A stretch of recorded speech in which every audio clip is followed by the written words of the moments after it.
दोस्तों नमस्कार। आज एक और वीडियो में मैं हार्दिक अभिनंदन, हार्दिक स्वागत करता हूं। इसके पहले आपको मैं दिखाया था, मैं बात किया था अमेरिका के रहने वाले धीरज जी से। काफी सारी बातें हुई थी जिनसे हम लोग जिनके जीवन से कुछ सूत्र निकाल करके और अपने जीवन में अप्लाई करने का प्रयास करेंगे, ये भाव के साथ, इस भाव के साथ ये सोच के। आज फिर हमारे एक नए मेहमान हैं, जपलीन कौर। जपलीन जी पंजाब से हैं और एक शिक्षिका है। जपलीन जी, आपका बहुत बहुत स्वागत है, हार्दिक अभिनंदन। Thank you so much sir. तो जपलीन जी, आप शिक्षिका हैं, टीचिंग करती हैं, अभी कहाँ पढ़ा रही हैं? मैं गवर्नमेंट हाई स्कूल खन्ना में टीच करती हूँ, जो लुधियाना डिस्ट्रिक्ट में है, पंजाब में। Government high school Khanna? हाँ जी, खन्ना सिटी में है। अच्छा, खन्ना सिटी में है, पंजाब सरकार में है, लुधियाना के पास है। जी, लुधियाना डिस्ट्रिक्ट में ही है जी। अच्छा, गवर्नमेंट टीचर हैं। कब ज्वाइन किए थे आप गवर्नमेंट स्कूल? मैंने 2018 में ज्वाइन किया था और मेरी फर्स्ट ज्वाइनिंग थी तरन तारण, पंजाब में। तरन तारण डिस्ट्रिक्ट का नाम है पंजाब में। जी जी, आप तरन तारण पंजाब में 2018? जी, 2018 2018 में ज्वाइन किए थे। अच्छा, मतलब ये गवर्नमेंट जॉब आपको कैसे मिल गई? आजकल गवर्नमेंट जॉब के लिए तो बहुत मारामारी रहता है। हाँ जी, है तो काफी difficult and more over I am also from general category. और बहुत मेहनत की मैंने। स्टार्टिंग से ही मेरा एम था कि मैंने टीचर बनना है। फ्रॉम द चाइल्डहुड इटसेल्फ मेरे को मैं अपने आप को विजुलाइज करती थी कि मैं एज अ टीचर टीच कर रही हूँ। गली में अगर कोई छोटे बच्चे होते थे उनको टीच करती थी।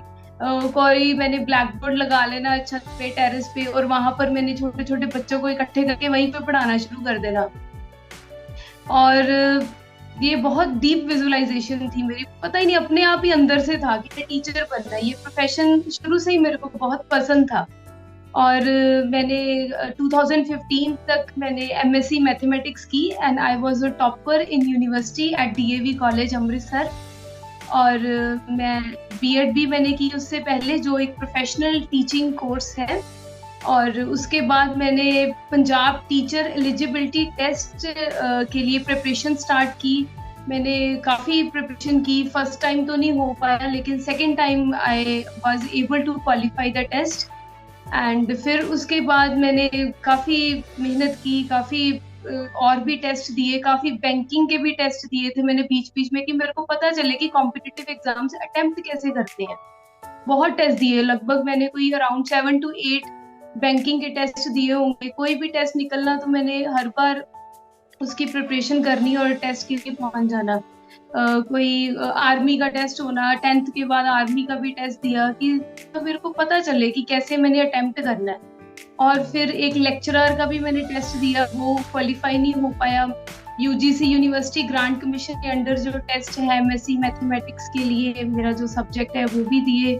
और मतलब ये सारे टेस्ट क्वालिफाई तो नहीं हो पाए थे मेरे, लेकिन फिर भी they act as a milestone for me, कि धीरे धीरे मेरे को पता चल सका कि कैसे मैंने अपना जो मेन टेस्ट है वो कैसे करना है।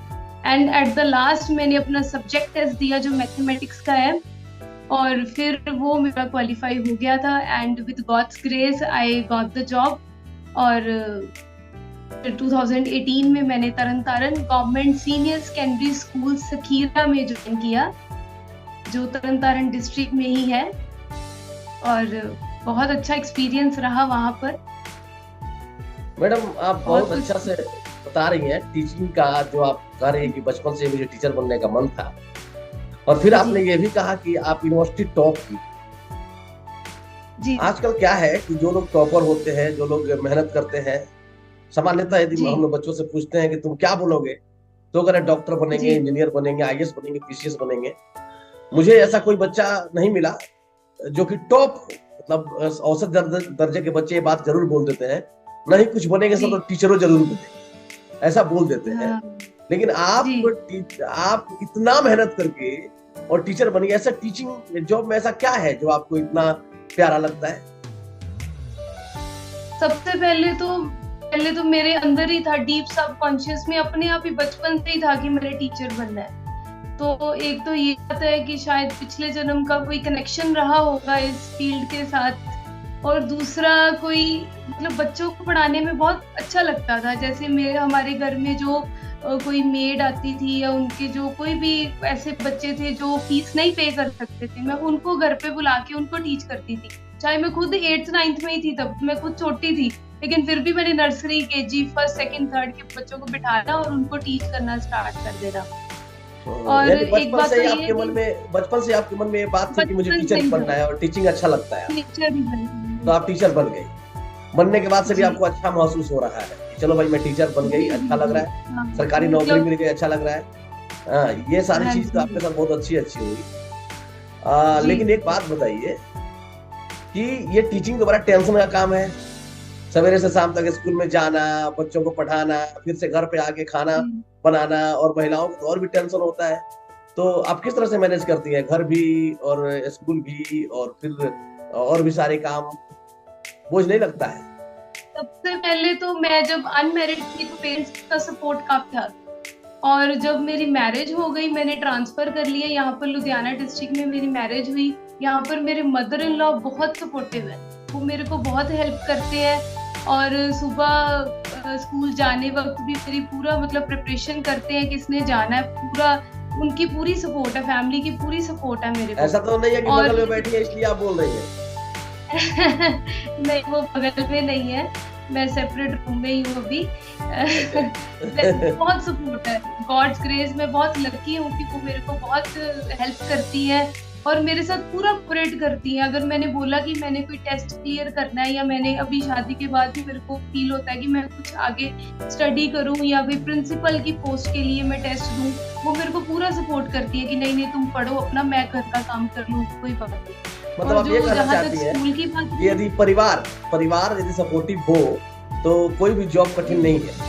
कोई भी जॉब कठिन तब हो जाता है जब उसका परिवार साथ नहीं देता है, बैक सपोर्ट आपको नहीं मिलता है, तब जाकर के कठिनाइयां आती। तो आपके टीचर होने से आपके परिवार के लोग भी कहीं ना कहीं खुश हैं, प्रसन्न हैं कि चलो हमारे घर के टीचर है। अब चलिए हम कुछ बात समाज की करते हैं।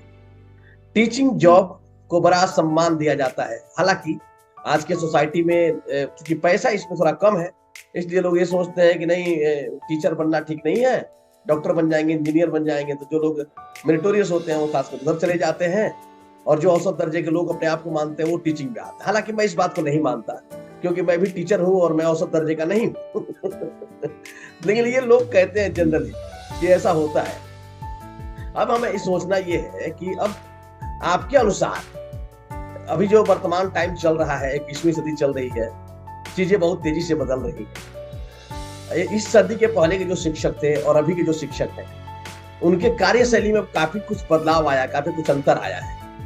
ऐसे में आपको कौन कौन से नए स्किल्स सीखने की जरूरत महसूस हो रही है अभी 21वीं सदी के साथ तालमेल बिठाने के लिए? सबसे पहले तो ये फील होता है कि जो बच्चे हैं ना आजकल काफी मोबाइल से कनेक्टेड हो गए हैं। जैसे कोरोना के आने से उनका संपर्क मोबाइल से बहुत ज्यादा बन गया है, और वो स्टडी के ऊपर इतना फोकस नहीं कर पाते जितना वो मोबाइल पर इतना अपना टाइम स्पेंड करते हैं। कि ये एक स्किल आना चाहिए कि कैसे हम उनको लर्निंग ऐसे मेथड से करें कि लर्निंग इतनी इंटरेक्टिव हो जाए, इतनी इंटरेस्टिंग हो जाए कि उनका कांटेक्ट अपने आप ही मोबाइल से काफी कम हो जाए। पहले तो ये फील होता है। और दूसरा ये भी कि बच्चे जैसे क्लास में न्यूजेंस थोड़ी क्रिएट करते हैं, शोर करते हैं कई बार, या मतलब हर बार जैसे गवर्नमेंट स्कूल है तो वहां पर टीचिंग के साथ साथ हमें और भी कई काम करने पड़ते हैं, जैसे कोई एक्स्ट्रा वर्क भी थोड़ा करना पड़ता है। तो उस चीज को टैकल करने के लिए मेरे को लगता है कि ऐसा स्किल भी आना चाहिए कि बच्चों को हम हर वक्त बिजी रखें, उनको हर वक्त कहीं ना कहीं एंगेज्ड रखें, कि उनका माइंड जो है कोई ना कोई इंटरेक्टिव वर्क करता रहे और उनको अच्छे तरीके से हम पढ़ाते रहे। तो ये स्किल जो आप बोल रही हैं कि अभी तो क्या आप किस तरीके से ये एंगेजमेंट बढ़ाती हैं बच्चों में? क्या करती हैं आप बच्चों के साथ कि वो भी एंगेज रहते हैं? हाँ जी, सबसे पहले तो यही होता है कि जो सब्जेक्ट मैटर है, जैसे मैथ्स मेरा सब्जेक्ट है तो उसके रिगार्डिंग ही मैं टीच करती हूँ, उसके रिगार्डिंग ही उनको बिजी रखती हूँ, या फिर मैं क्या उनको करते हैं, जैसे कि ब्लैक बोर्ड पर आप बताती। जैसे जैसे कि सामान्यतः होता है CW दे दिए, लो बैठ के बनाओ, और नहीं आए तो हमसे जी पूछो, ऐसा करती हैं या जी, कुछ और करती हैं? नहीं, मैं उनको ना इंटरेक्टिवली करवाती हूँ कि जैसे टाइम टू टाइम उनको जैसे टीच करना है तो फिर उनको प्रॉपर बताती हूँ, स्टेप बाय स्टेप बताती हूँ कि ऐसा अगर हमने सम सॉल्व करना है तो प्रॉपर स्टेप बाय स्टेप करना है, अगर कहीं भी दिक्कत है। और मोर ओवर मैं रियल लाइफ एग्जांपल्स कोट करने की कोशिश करती हूँ कि जैसे हमने कोई भी सम समझाना है कि इसमें एक पॉइंट है, पॉइंट के अराउंड जो एंगल है टोटल 360 डिग्री बनता है, और हमारे पास हाफ ऑफ द एंगल है, तो बाकी एंगल अगर पता करना है तो हम क्या करेंगे।